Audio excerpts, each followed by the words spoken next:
90 সাল থেকে আমি আপনাদের মাঝে দিন প্রচার করার চেষ্টা করি, তেমন কোরআন হাদিস না জানলেও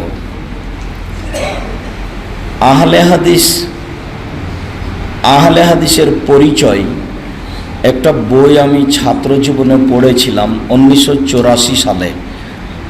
লেখক হাফেজ আইনুল বারী, কলিকাতা মেটিয়া বুরুজ। এছাড়াও আহলে হাদিস কি ও কেন একটি বই আমি পড়ে দেখেছি। এছাড়াও 90 সাল থেকে নিয়ে আজ পর্যন্ত অনেক আলেম ওলামার আহলে হাদিসের উপরে বক্তব্য শুনেছি।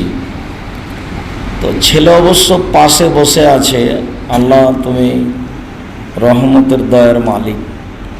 আসলে আহলে হাদিসের আলোচনা যে এইরকম তা আমারও অবগতিতে ছিল না। আলহামদুলিল্লাহ, জাযাহুল্লাহ খায়র। অনেক কথাই আমার ইলমের সাথে যোগ হচ্ছে, এজাফা। তার একটা কথা, লিনাবলুয়াকুম আইয়ুকুম আহসানু আমালা। আল্লাহ তাআলা তোমাদের পরীক্ষা করছেন কে উত্তম আমলকারী। তো বেশি আমল করলে উত্তম হওয়া যায় না, উত্তম আমল করলে উত্তম হওয়া যায়, এইভাবে আমি কোনোদিন বলতে হবে এটা বুঝতে পারিনি। আমারও একটা ধারণা কাজ করছিল যে যারা বেশি আমল করে তারাই ভালো। বেশি আমল করে যে ভালো হওয়া যায় না, বরং উত্তম আমল করলে যে ভালো হওয়া যায় এটাই ঠিক। আরও আলোচনার শুরু থেকে নিয়ে একাধিক আলোচনা, যেগুলো সত্যই আহলে হাদিস হতে হলে বা আহলে হাদিস আলেম হতে হলে সংকীর্ণতা ত্যাগ করে, দলমতকে সামনে না রেখে, আদর্শকে সামনে রেখে কোরআন এবং সহিহ হাদিসের আমল করে দাওয়াতের মাধ্যমে মানুষকে পরকালমুখী করতে হবে। এটাই মানুষের জন্য একান্ত জরুরি, যা আজকের সংক্ষিপ্ত বিবরণে খুব সুন্দরভাবে আমরা অনুভব আজ করতে পেরেছি, বুঝতে পেরেছি। আমরা যারা মিডিয়া ব্যবহার করি তাদেরকে এই বক্তব্যগুলি নিয়মিত ধারাবাহিকভাবে দিনের পর দিন জাতির সামনে পেশ করার জন্য আমরা অনুরোধ জানাচ্ছি, ইনশাআল্লাহ। এইসব আলোচনার মাধ্যমে মানুষের মাঝাবী সংকীর্ণতা যেমন দূর হবে আশা করা যায়, দলীয় সংকীর্ণতা দূর হবে এটাও আশা করা যায়। পরস্পরে ভালোবাসা বাড়বে, পরস্পরকে বহিষ্কার করা বা পরস্পরকে বাদ দেওয়া প্রবণতা, অনুভূতি, খেয়াল কমে যাবে। রাসূল সাল্লাল্লাহু আলাইহি সাল্লাম, বুখারীর হাদিসে এসেছে, তিনি খুব ভালোভাবেই জানতেন যে আব্দুল্লাহ বিন উবাই বিন সলুল মুনাফিক, খাঁটি মুনাফিক। তবুও তিনি সাথে রাখতেন তাকে, এই জন্য যে মানুষে যেন না বলে যে মুহাম্মদ সাল্লাল্লাহু আলাইহি সাল্লাম তার সাথীকে নিজ থেকে বের করে দিয়েছে, নিজের কাছ থেকে বের করে দিয়েছে। মানুষে কি বলবে, মানুষের খারাপ ধারণা হবে তার উপরে, এই জন্য তিনি এই কাজটা করেননি।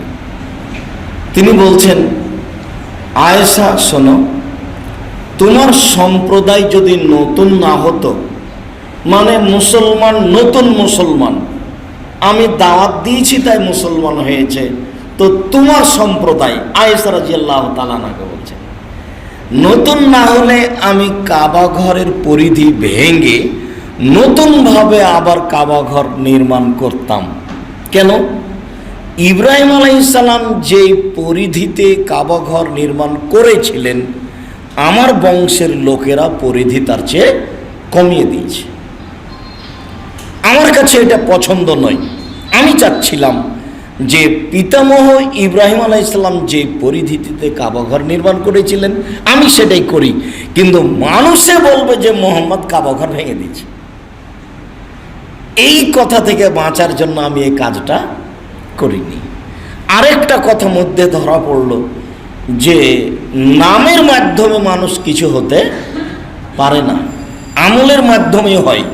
মুসলমানের নাম আল্লাহ এবং আল্লাহ রাসূল বিভিন্ন জায়গাতে অন্য অন্য নামে উল্লেখ করেছেন। তাই আমাদেরকে একটা নামের গণ্ডিতেই মানুষকে দাওয়াত দিতে হবে, মানুষকে দ্বীনের কথা বলতে হবে, এটা আসলেই ভুল। আমি তেমন আঁচ করতে না পারলেও আজকে খুব ভালো স্পষ্ট আঁচ করেছি। আমি যেসব গতির উপরে কথাগুলো বলতাম, বলে এসেছি, সেসব কথাগুলির আমার যথেষ্ট যে অসম্পূর্ণতা ছিল, আজকে আমি অনেকখানি সম্পূর্ণতা পাচ্ছি বলে আমার মনে হয়। আলহামদুলিল্লাহ।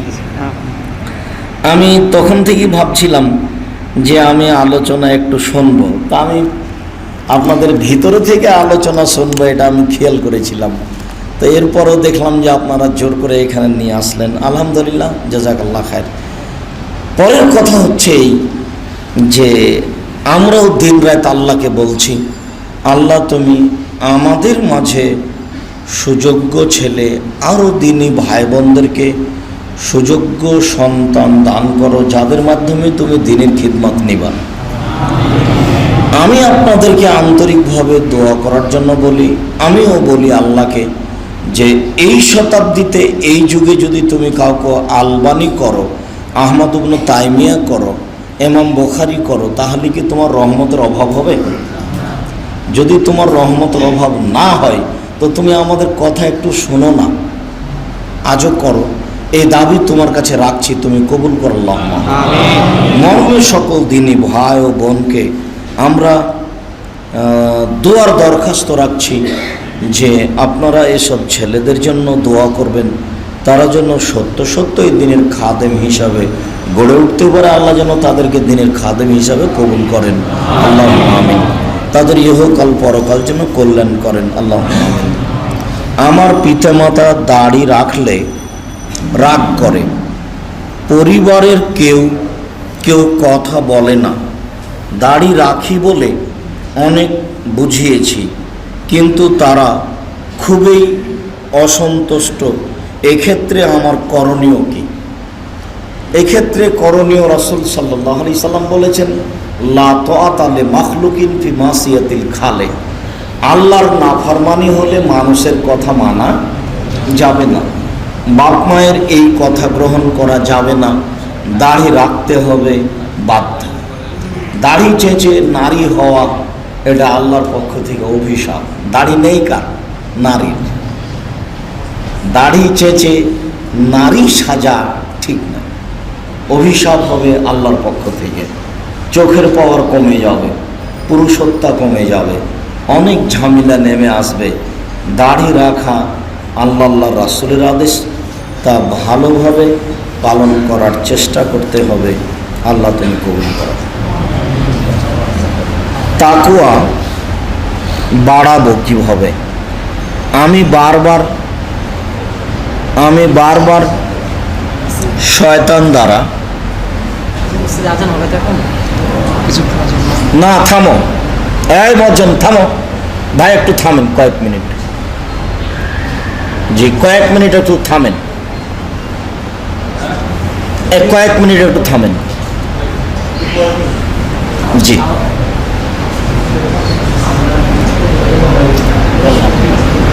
তাকওয়া লাইনের কি একটু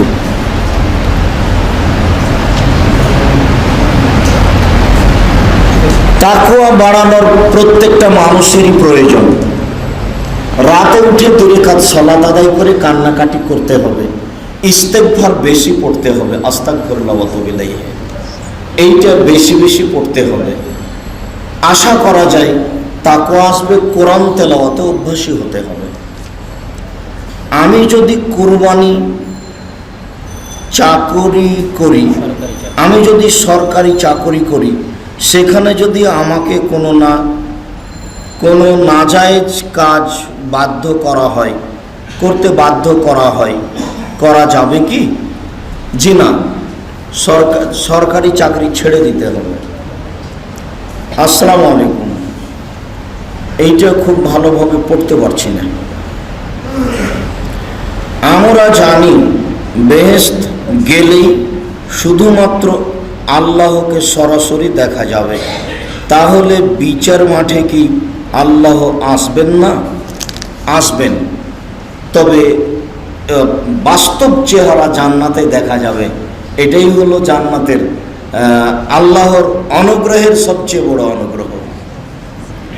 বিচারের মাঠে আসবেন, তার আসল রূপে আসবেন না।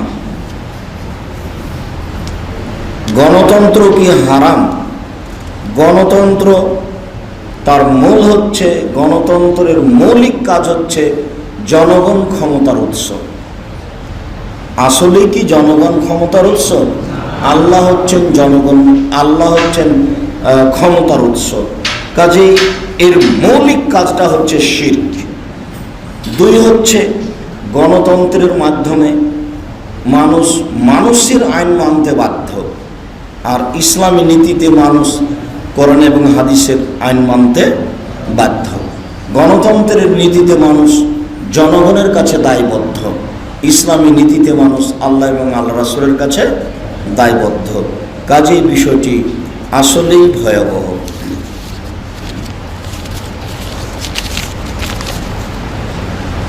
শিশু জন্মের পর নাভি যখন পড়ে যায়, তখন এই নাভির করণীয় আছে? তখন এই নাভির কি করণীয় আছে? কিছুই নেই।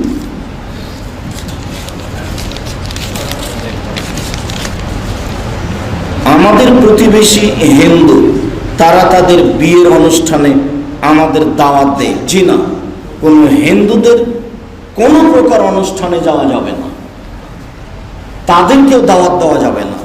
মানুষ হিসাবে চাইতে আসলে তাকে সহযোগিতা করবেন, তার সাথে ভালো আচরণ করবেন, এইটুকুর হক রাখেন।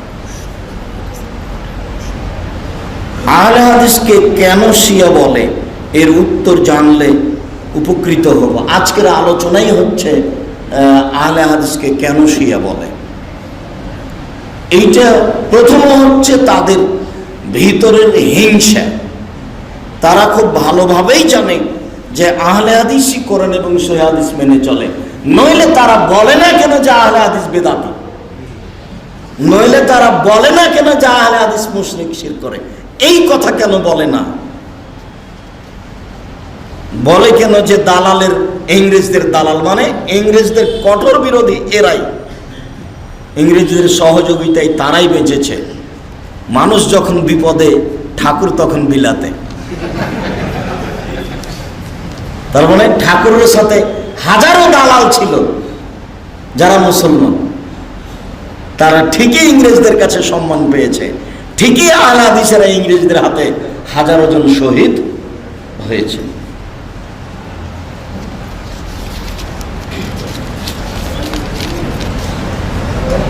দূর সম্পর্কে দিনী ভাই, দিনী বোন হিসাবে তার পার্সোনাল কথা বলতে চাই, মোবাইলে এটা কি ইসলামে জায়েজ আছে? নিজের পার্সোনাল কথা বলতে পারবে না, ওতে দিনী বোন ভাই চলবে না, শরীয়তেরই কথা বলতে হবে। পার্সোনাল কথা কি বলতে পারে? পরামর্শ নিতে পারে, সাংসারিক সমস্যার এসবগুলোর পরামর্শ নিতে পারে, যাতে ক্ষতিগ্রস্ত হয়ে যাবে এরকম কোনো কথা পার্সোনাল বলা যাবে না। পারিবারিক স্বামী স্ত্রীর কোনো কথা বলা যাবে না। ইসলাম শরীয়তে আমরা কার কার সাথে সরাসরি দেখা করতে পারব? মানে কি, মাহরামকে, মাহরাম পিতে, মাহরাম শ্বশুর, মাহরাম ভাই, মাহরাম বোনের ছেলে, মাহরাম ভাইয়ের ছেলে, তার নিচে যত যায় সেগুলি মাহরাম। উপরে দাদা, উপরে যত যাবে সেগুলি মাহরাম। তবে মামা অর্থাৎ ওই ভাগ্নে তার মামির কাছে মাহারাম নাই, ভাগ্নের সামনে মামিকে পর্দা করতে হবে। ঠিক তেমনি ফুফাকে, ফুফা অর্থাৎ ফুফুর স্বামী যে, তাকেও তার সামনে পর্দা করতে হবে। যারা বলছে এই সেই, তারা মিথ্যা কথা বলছে। আল্লাহ নবী বলেছেন এটা আল্লাহর নিদর্শন, অতএব তোমরা দোয়া করো, 2 রাকাত সালাত আদায় করো, 4 রুকুতে 2 রাকাত সালাত। চন্দ্রগ্রহণ চলাকালীন মানুষ, মহিলা, পুরুষ সব কিছু করতে পাবে। পেটে বাচ্চা আছে, কিছু করতে পাবে না, কাটা বাছা করতে পাবে না, বললেই শিরক হবে, মহাপাপ, কাবিরা গুনাহ। ফাজাইলে হজ নামক বইয়ে আছে, এক বুজুর্গ প্রতিবার হজ করতেন, কিন্তু একবার তিনি অসুস্থ হওয়াতে হজ করতে পারেননি। সে বছর স্বয়ং কাবা ঘরেই তার নিকটে চলে এসেছে। এইগুলো কি আর আহলে হাদিস মসজিদে পড়া যায়? এইগুলো তো বিদাতি মসজিদে পড়তে হবে। নাউজুবিল্লাহ, একেবারে মিথ্যা কথা।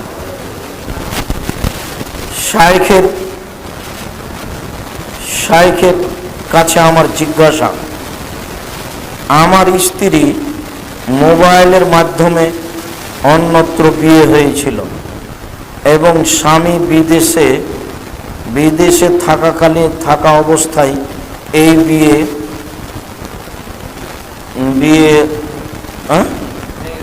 বিয়ে হয়ে যায়। পরবর্তীতে পারিবারিক সলিসের মাধ্যমে বিয়ে ভেঙে দেওয়া হলো। তার স্বামীকে চাপের মুখে বাধ্য করায় সে তালাক শব্দ উচ্চারণ করেনি। এখন কি এই বিয়ে বাতিল হয়েছে? আমি ভালো করে বুঝতে পারিনি। এই মেয়েটা অন্য জায়গাতে চলে গেছে, তার স্বামী বাহিরে আছে, তো অন্য জায়গাতে চলে গিয়ে বিবাহ হবে না। যে তার যে স্বামী বাইরে আছে তাকে খোলা তালাকে জানাতে হবে, কাজীর কাছে একটা তালাক নামা লিখে নিতে হবে, লিখে নিয়ে তার স্বামীকে জানাতে হবে। যেই দিন কাজীর কাছে লিখে নিয়েছে সেই দিন থেকে 30 দিন পরে অন্য জায়গায় বিবাহ বসতে পারে, কোনো সমস্যা নেই। আর যদি এগুলো কিছু করেনি, যেখানে চলে গেছে সেখানে আছে, এরপরে ওই স্বামী ফিরে এসেছে, ওই স্বামীর সাথে যদি এখন সংসার করে তাহলে সংসার বহাল আছে, কোনো সমস্যা নেই। যেটা করেছে সেটা পাপ, অপরাধ, অন্যায়। কথা বুঝাতে পারিনি মনে হয়। এইভাবে সংসার বাতিল হয় না। স্বামীকে বাদ দিয়ে চলে গেছে, অন্য জায়গাতে দিন কাটাচ্ছে, এতে বিবাহ বাদ পড়েনি, বাতিল হয়নি। তার স্বামী ফিরে আসলে বা তার স্বামী যদি তাকে নিতে চায়, তাদের সংসারে কোনো সমস্যা নেই, যা হয়েছে অন্যায়। মেয়ে যদি তার সাথে সংসার বহাল রাখতে চায় তাহলে এখানে খোলা তালাকে জানাতে হবে। এরকম ঘটে গেলে যতদিন পর্যন্ত খোলা তালাকে না জানিয়েছে ততদিন পর্যন্ত বিবাহ হয়নি, জোর করে বিবাহ হয় না। জিন পাহাড় বলে কোনো পাহাড় আছে কি? যেটা বাইজা পাহাড়, সেটাকে এখন মানুষ জিন পাহাড় বলছে। ওখানে স্টেটবিহীন গাড়ি চলে, আসে, খুব জোরে চলে, 150, 160, 170 কিলোমিটার চলে ঘন্টায়। এটা হচ্ছে পাহাড়ের চুম্বকের ক্ষমতা। 2 পাহাড়ের মধ্যে এরকম চুম্বক আছে যেটা গাড়ির লোহাকে টান দেয়। এটা, এই কথাটা ভারত, বাংলাদেশ, পাকিস্তানের লোকেরা তুলে দিয়েছে, এটা জিন পাহাড়। আরবেরা এইসব কথার 5 পয়সা দাম দেয় না। এইসব বেদাতিরা এর নাম দিয়েছে জিন পাহাড়। জান্নাতুল বাকি কবরস্থান হতে মাটি পবিত্র মনে করে আনলে কি কোনো সওয়াব হবে? কাবিরা গুনাহ হবে। সৌদি আরবের সাথে মিলিয়ে বাংলাদেশে একই দিনে ঈদ হবে না, এটা নির্বুদ্ধিতার পরিচয়। সারা পৃথিবীতে বিভিন্ন দিনে ঈদ হবে, এই কথাই ঠিক। এত সময়ের ব্যবধানে একদিনে ঈদ হয় নাকি? সৌদি আরবের আগে যখন ঈদ হয় তখন কি করবেন? অনেকে হজ্জে গিয়ে নবী সাল্লাল্লাহু আলাইহি সাল্লামের কবরে গিয়ে দোয়া চান, এটা কি বৈধ? জি না, ওটাও কাবিরা গুনাহ। হজ করতে গিয়ে যদি মদিনায় না যাই তবে কি হজ হবে না? মদিনার লোকেই তো কাবা ঘরে হারানো মক্কায় যাচ্ছে হজ করতে, তো মদিনায় যাবে কেন? তিনটা মসজিদ দেখতে যাওয়া যায়, তার একটা হলো মসজিদে নববী। এই সুবাদে মক্কায় হজ করতে গেছে, তাই দেখতে গেছে মদিনায়, এটা যায়। এছাড়া মদিনায় কোনো কাজ নেই, একদিনও যাবে না মদিনায়। উল্লেখ্য যে মদিনার মসজিদে গিয়ে রওজাতুল মিন রিয়াজিল জান্নাতে হুড়াহুড়ি করে 2 রাকাত সালাত আদায় করছে, এটাও বেদাত। মদিনার গেটে ঢুকে, একবারে গেটে ঢুকেই যদি 2 রাকাত সালাত আদায় করে, যেই নেকি হবে রওজাতুল মিন রিয়াজিল জান্নাতে 2 রাকাত সালাত আদায়, ওই নেকি হবে, একটুকু কমবেশ হবে না। কমবেশ মনে করলেই বেদাত হবে। কেন যে সৌদি সরকার এইভাবে রওজাতুল মিন রিয়াজিল জান্নাতকে দেখাচ্ছে আল্লাহই ভালো জানে, অথচ তার 5 পয়সা হিসাব নেই। ওখানে সালাত আদায় করার কোনো গুণ নেই, মসজিদের নববীর গুণ। একবারে গেট 20 নম্বর গেট হোক, 22 নম্বর গেট হোক, 16 নম্বর গেট হোক, ঢুকেই 2 রাকাত সালাত আদায় নেকি পাবেন।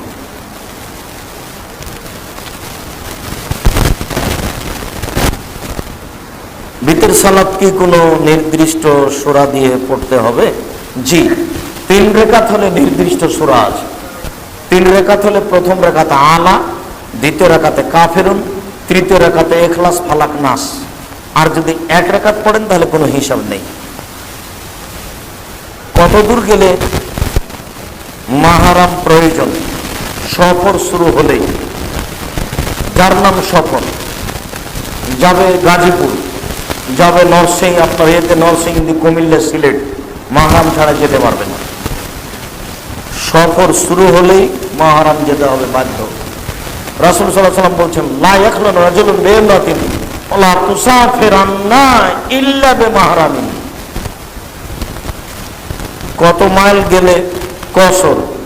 কসরের জন্য কোনো মাইল নেই। 47 কিলোমিটার, 48 কিলোমিটার, এগুলো কথা নয়। মানুষ যখন নিজেকে মুসাফির মনে করবে, সফরে বের হচ্ছে, তখন বাড়ি থেকে বের হয়ে যেখানে সময় হবে সেখানে কসর করবে। আমার মাকে একজন হিন্দু মহিলা মা ডেকেছেন।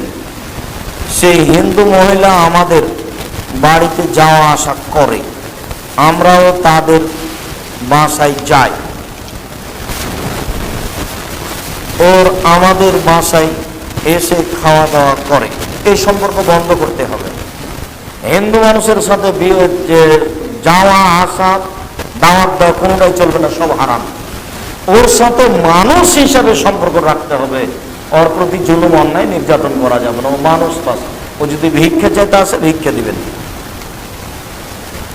চন্দ্রগ্রহণ ও সূর্যগ্রহণ হলে কত রুকুতে? 4 রুকুতে 2 রাকাত সালাত, 4 রুকুতে 2 রাকাত সালাত। আমাদের ধর্মীয় ভাই ও বোনের মসজিদে দিনের জন্য টাকা দান করে। জি, হিন্দুরা টাকা দান করতে পারে, আপনার তার টাকা নিয়ে মসজিদ তৈরি করেন। আহলে হাদিসেরা বর্তমানে জামানার পথভ্রষ্ট, ফিতনা ছড়ানো একটি দল। সমস্ত হাদিসের কথা তারা বলে, এগুলো কি আগে ছিল নাকি? সবসময় ছিল, তারা সবসময়ই বলে। এরাই সঠিক পথে আছে, যে যাই বলুন। পৃথিবীতে যেখানে যারা মানুষের মতামত বাদ দিয়ে কোরআন এবং সহিহ হাদিস মেনে চলে, তারাই আহলে হাদিস, এটাই ঠিক। আমার স্ত্রী একটি সরকারি হাসপাতালে সেবিকা হিসাবে কর্মরত আছেন। সেই স্থানে মহিলা ও পুরুষ রোগীকে সেবা দিতে হয়। সে যাতায়াতের সময় ইসলামী পোশাক পরে। এখানে তার চাকরি করতে কোনো সমস্যা আছে? জি আছে, তার চাকরি চলবে না। সম্মানিত দিনী ভাই বোন, আপনাদের খুব ভালোভাবে জানা আছে যে জামিয়া সালাফের পক্ষ থেকে মাসিক আল ইতিসাম পত্রিকা বের হয়। আপনাদেরকে আমি সবসময় বলে আসি, আপনারা অবশ্যই জামিয়া সালাফিকে যেভাবে অন্তর থেকে ভালোবাসেন, সেভাবে মাসিক আল ইতিসাম পত্রিকা ভালোবাসার চেষ্টা করুন। সবাই মাসিক আল ইতিসাম পত্রিকা সংগ্রহ করুন, সেখান থেকে প্রশ্ন উত্তর জানুন, সেখানে প্রশ্ন পাঠান, সেখান থেকে উত্তর আসুক। আরও দিনী ভাই বোনকে এইসব প্রশ্নগুলি নেওয়ার জন্য বা পত্রিকাগুলি নেওয়ার জন্য অনুরোধ জানান। শুকরিয়া, জাযাকুমুল্লাহ খায়র। আপনারা দীর্ঘ সময় ধরে অনেক গুরুত্বপূর্ণ আলোচনা শুনলেন। আল্লাহ আপনাদেরকে আলোচনার প্রতি আমল করার তৌফিক দান করুন। আল্লাহুম্মা আমিন।